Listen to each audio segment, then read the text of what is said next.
have seen so much cut content in my time.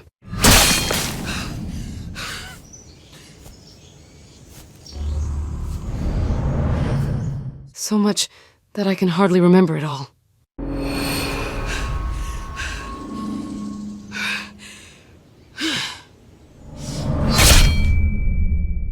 But there is something, still something, that I can't ignore.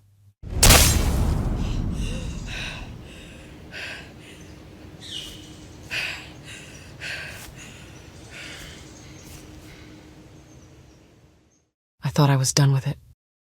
But it's not done with me.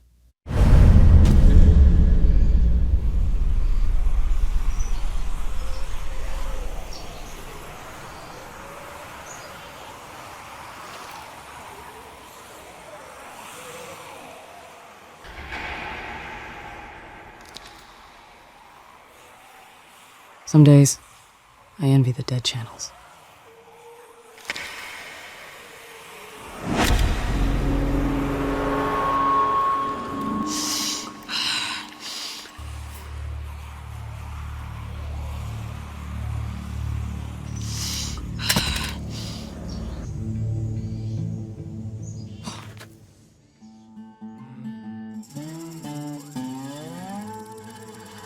Why did love put a gun in my hand? Why did love put a gun in my hand? Why did love put a gun in my hand? In my bed, in my head, in my hand. Was it for redemption? Was it for revenge? Was it for the bottom? Was it for the ledge? Was it for the thrill of pushing my heart to the edge? Why did love put a gun in my hand? Why did love put a gun in my hand?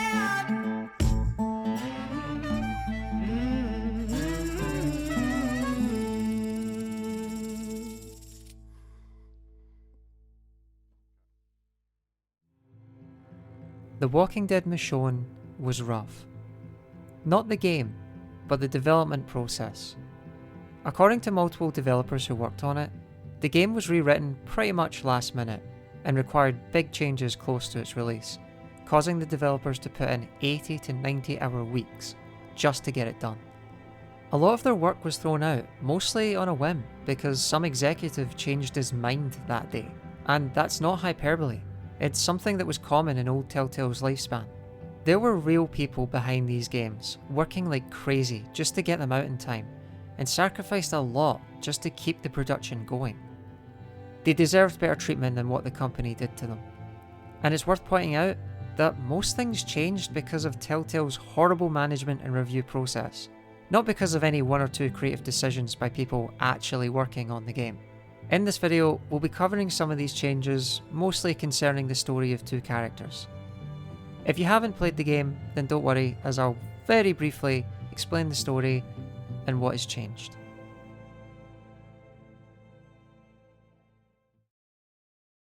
The game takes place between comic issues 126 and 139. It begins with Michonne near a beach, seeing visions of her daughters who she was unable to rescue at the beginning of the apocalypse. She goes in and out of her delusions, killing walkers until she's saved by Pete. Pete owns a ship and invites Michonne to his crew. Pete tries to get in contact with a trader couple he knows, Rashid and Vanessa. I still haven't heard from Rashid or Vanessa. It's not like those guys to be in contact for this long. His radio picks up a signal coming from a ferry, so both him and Michonne decide to check it out. The ferry has been totally massacred, with Pete mentioning that there's a photo of Rashid and Vanessa's children on the ship, but no sign of their bodies. Oh God.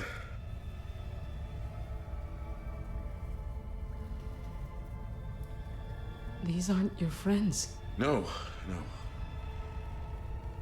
Holy shit.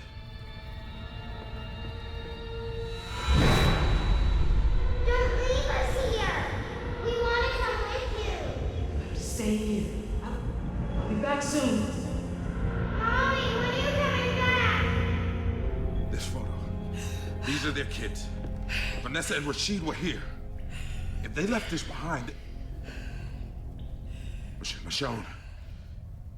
They find a duffel bag full of supplies that two kids, Greg and Sam, stole from a boat community called Monroe, run by a woman named Norma.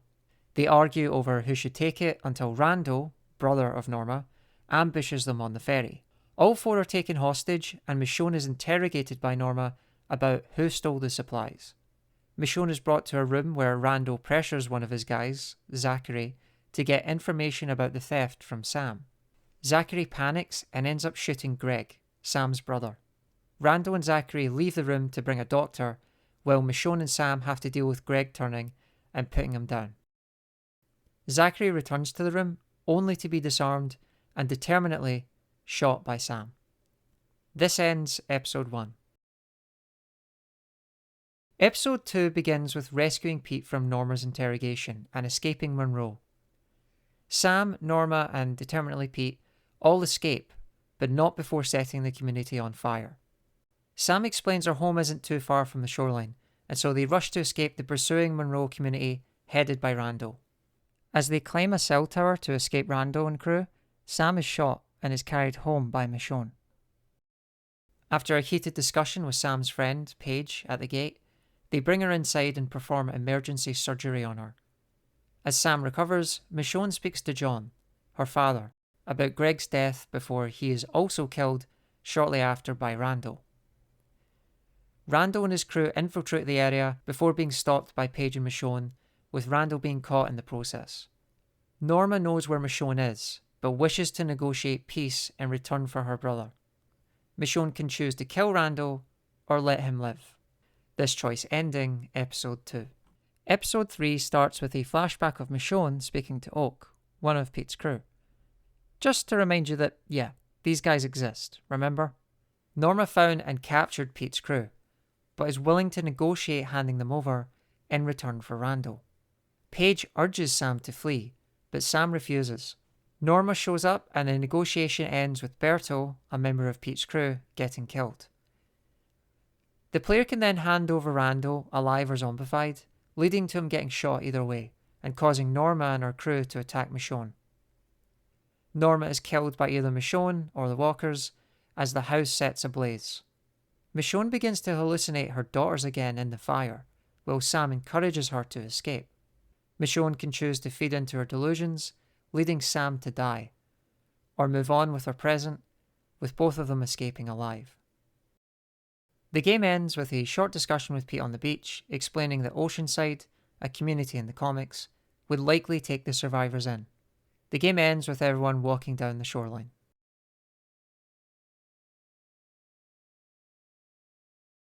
Okay, so that was Michonne's story. I didn't cover everything, but those are the most important parts. But hold on, whatever happened to Rashid and Vanessa? Who? Rashid and Vanessa.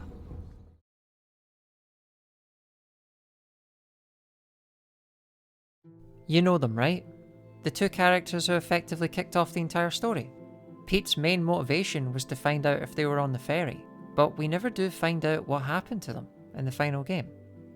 Before we get into that, I want to cover something else first. Michonne's menu. Because yes, that has some cut content there too. Season 2 had a cool menu that I still feel like is unmatched by the other games, but Michonne's does some pretty cool stuff with its UI too.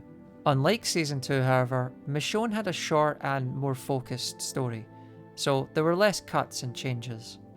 As mentioned in the intro, the first episode was originally called Demons and Liars, instead of In Too Deep. There are actually even earlier names for the episodes in the files too.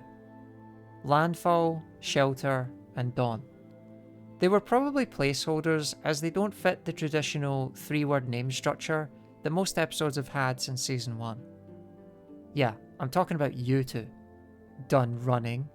Broken toys. The slides themselves were also mostly solidified, so there weren't any major differences. Except for episode 3, but we'll come back to that later. So, what about these characters? What do we know about them? Rashid and Vanessa are first mentioned when Pete is trying to contact them on the radio. Rashid, come in. Over. Vanessa! You there? I still haven't heard from Rashid or Vanessa. It's not like those guys to be in contact for this long. We trade every time I come through, same spot. Everything's just gone. Just doesn't make sense. Their boat is always anchored right on the dock. Vanessa! Rashid, come in! They might have moved on. Left the area. Not without telling us. They'd have left a message behind or something. They wouldn't just disappear. Maybe we can pass by again on our way back. They appear to be a husband and wife duo, part of a boat community like Norma's group, but went missing, without a trace. Pete claims that he would typically trade with them and that they would have left a message or contacted him if they planned on moving somewhere else. Pete's ship gets damaged, and so we make our way to the ferry to get supplies and possibly find information about the pair's whereabouts. Well, unless we can find another boat, looks like we're stuck here. Looks abandoned. Doesn't mean it is, though. Let's see if we can find your friends. What happened to they probably moved on? Doesn't hurt to look. Looks like there's two ways in. The ladder or the window. After reaching land, Michonne must go up the ladder instead of going through the window, or we'll miss out on two important pieces of information on them.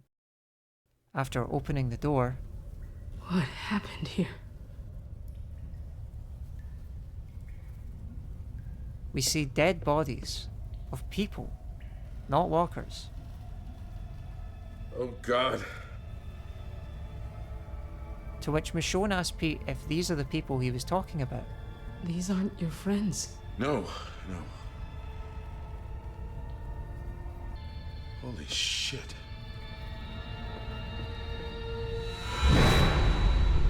Don't leave us here! We want to come with you! Stay here. I'll be back soon. Mommy, when are you coming back? This photo. These are their kids. Vanessa and Rashid were here.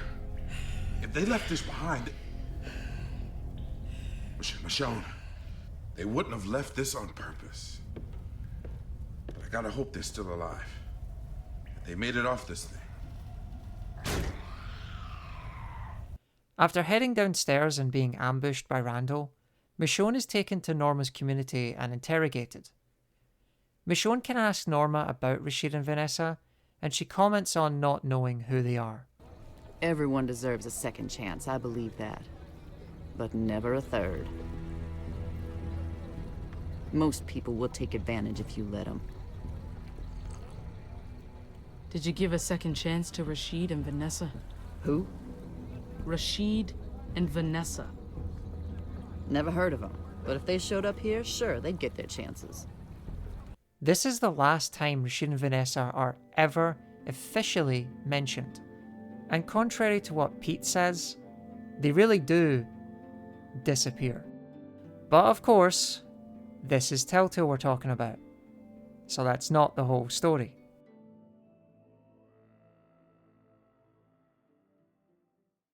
There are many references to both characters in the game files, but it's difficult to know where to begin. So let's start with the big one. Their models. Rashid is never actually shown in the final game, but you saw him in the intro to this video. Vanessa, on the other hand, is actually in the final game. Twice, in fact. Remember the body on the boat that Pete confirmed was not them? Well, it actually is. That's Vanessa's model, just reskinned. It's kind of funny looking at it when you know this is literally the same model. The game files even refer to the body as Vanessa here, but Pete confirms that it's not her. The second time we see her is a determinant option in episode 2. When Michonne's phone rings, she can either choose to answer it or open her door. If you choose the door option, we can see Vanessa's model once again, holding a baby. She's covered in darkness here, but with free cam, we can get a better look at her. Hey, stop! Where closer!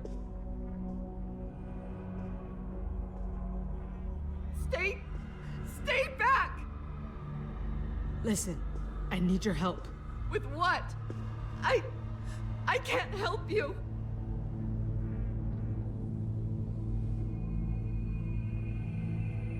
We don't have a lot of time. Have you seen two little girls? My daughters, they lived here with their dad. Oh, yeah. Yeah, I know them. You do? Elodie and, Colette? Yes. I haven't seen them, though. Look, we really can't be here, okay? They'll find us. I barely got back in. When was the last time you saw them? This morning, before they ordered the evacuation. No.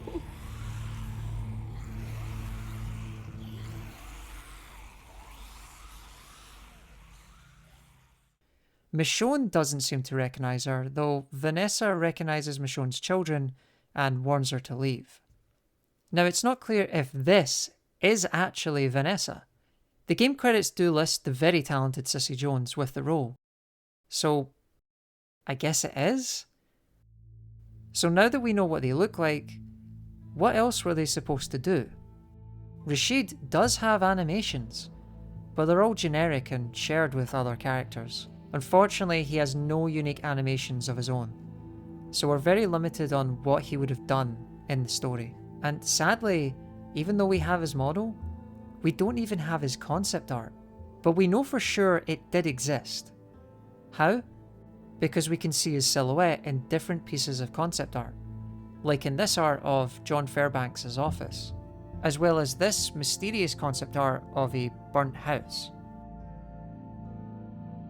This concept art especially really baffles me because I thought it might have just been an early version of the Fairbanks house burnt down in episode 3, but when you really look at it, the environment looks nothing like the Fairbanks house. Not just that, the house was for the most part pretty solidified, though it did go through a few revisions, but nothing that looked like this. So it does seem like there was going to be a totally unique scene involving Rashid and a house. There's one with his shadow present twice, and another with just Michonne. What this could have been, I truly have no idea, but looking at the file name for the Rashid version, it's strongly implied to have happened in episode 3. Is this a totally unique scene that we just missed out on? Or is this really just an early version of what happened to Sam's house? Let me know what you think. Our last piece of concept art involves the menu. Remember when I said it was mostly solidified? Well, it was. Except for episode 3. The menu archive contains a prop file with Rashid's name, proving he was originally meant to be shown on this slide. So, what would it have looked like? Well, thankfully, we have the concept for it. This art showcases Rashid wielding a bow, possibly aiming it at Michonne. Disappointingly, there's no bow model in the game files, but predictably, there is art that shows it did exist. Bizarrely, there is zero representation of Vanessa anywhere in the concept art, which is weird because she actually made it into the game. Like Rashid's concept art, it probably does exist, we just don't have it. That's not all there is to these two, however. While we don't have any concrete dialogue or clear idea what role they would have played in the story, it's almost certain they would have appeared in some way during episode 3. And we know this because of a few leftovers still in the game, like these textures referencing a couch bed and pillows. I was unsure where this might have been, but thanks to another model, Door Vanessa's room, we know that she slept in the same room we find Paige. The other interesting thing we have are a bunch of sketches that the kids drew of Rashid and Vanessa. These go completely unused in the final game. And that's about all we have on Rashid and Vanessa. What were once established characters with backstories and had possible involvement with Michonne are now a MacGuffin, a plot device to start the story, but are largely irrelevant in the grand scheme of things. And that was all we really could say about them. Until a few years ago. A Telltale developer was asked what happened with Rashid and Vanessa, and surprisingly, they responded. Michonne got almost total rewrites really late into development. Rashid and Vanessa were at one point the people Michonne had spooky visions of, instead of her daughters. I remember working on a shot of Rashid spookily appearing just beyond the herd on the beach at the start of episode 2. They were always going to be found dead, but now it's just implied they died in the ferry. You see a picture of their kids there, I think, but no longer hard confirmed with a corpse. When you hear this, it makes sense as to why they made the change. I mean, it's not clear why Michonne would have delusions about people she's never met, but I still have a few questions. For example, what about the bed Vanessa apparently lived in? If she wasn't supposed to be found alive, then why does the game specify this room as hers? Also, what about the sketches? Were those just delusions too? In the final game, Michonne will hallucinate pictures of her daughters over pictures of Sam's family. Was this also the case? Or did Sam's brothers really meet Rashid and Vanessa? What about Rashid and his bow? Why did he need a weapon if he was never meant to be properly seen? Also, how were we meant to find the two of them dead?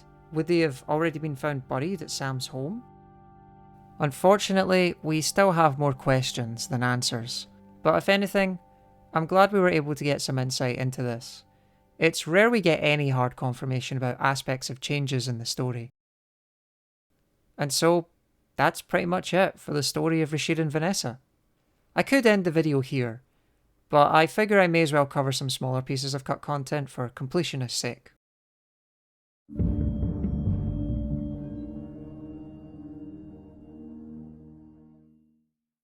Have you ever wondered to yourself why Michonne is just randomly on a beach? They don't really explain it. She's just in the middle of her mental breakdown when the game begins. That's because originally, Michonne had a clear goal. Rescue Dave. Who's Dave? Oh, come on, don't tell me you don't remember Dave. He's in the game and everything. Well, for like 2 seconds. But hey, he's still there. Dave is this guy. You see him very briefly when Michonne points her pistol out to the sea. He was part of Pete's crew and was killed on a shore mission. It's his bed that Michonne ends up taking up on the ship.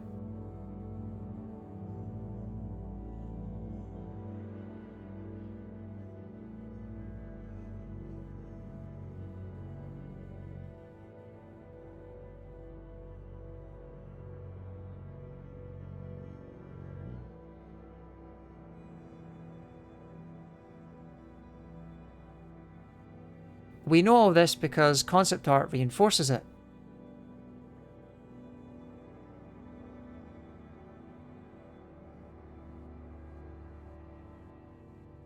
As well as this animation video.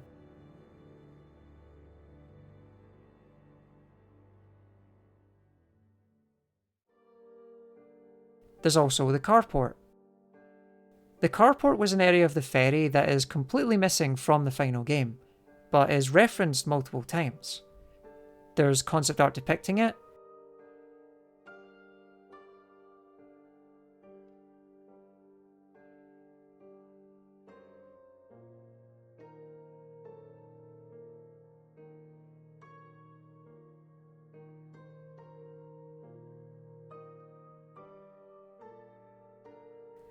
as well as a single surviving texture belonging to it.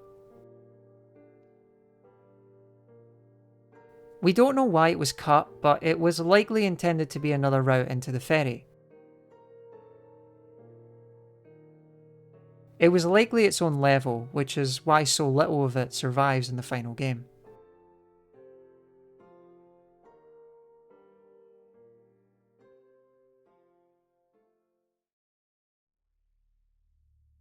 There was also a cut object called a biter ball. James would have thrown this to distract the walkers in episode 2 when Michonne carries Sam back to her house. This one is technically used, but only in the definitive edition. If you go to the model viewer for James, you can actually play this animation. Here's how it looked, and how it would have sounded.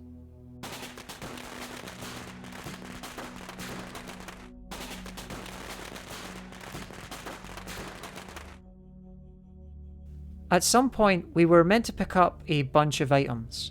A keyring, rosemary, and a samurai action figure.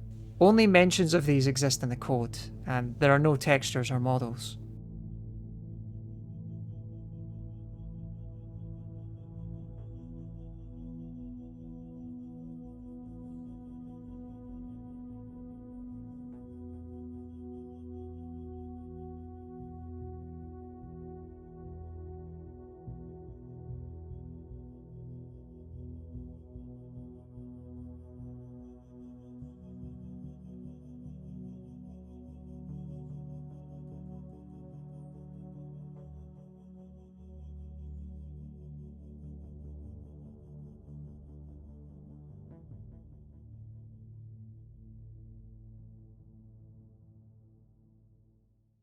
There are also plenty of little things I could discuss which aren't exactly cut content since they are used, just impossible to see normally in the game.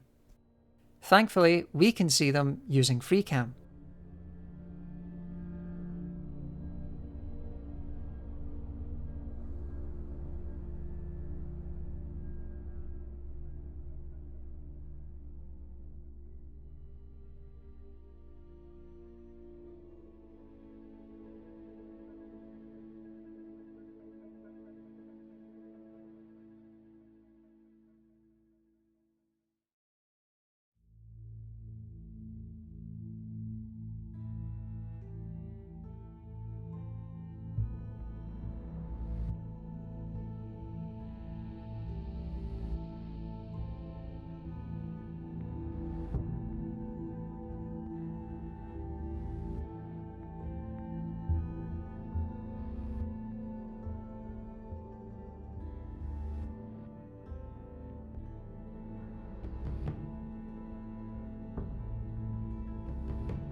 How many people know about Gabby's unique sniper rifle? Or who Gabby even is? She's this woman, and her rifle is decked out with a little unicorn and her first initial on the scope. Have you ever noticed anything peculiar about Zachary? If you look closely, you'll see he's missing 2 fingers. Now that's what I call cut content.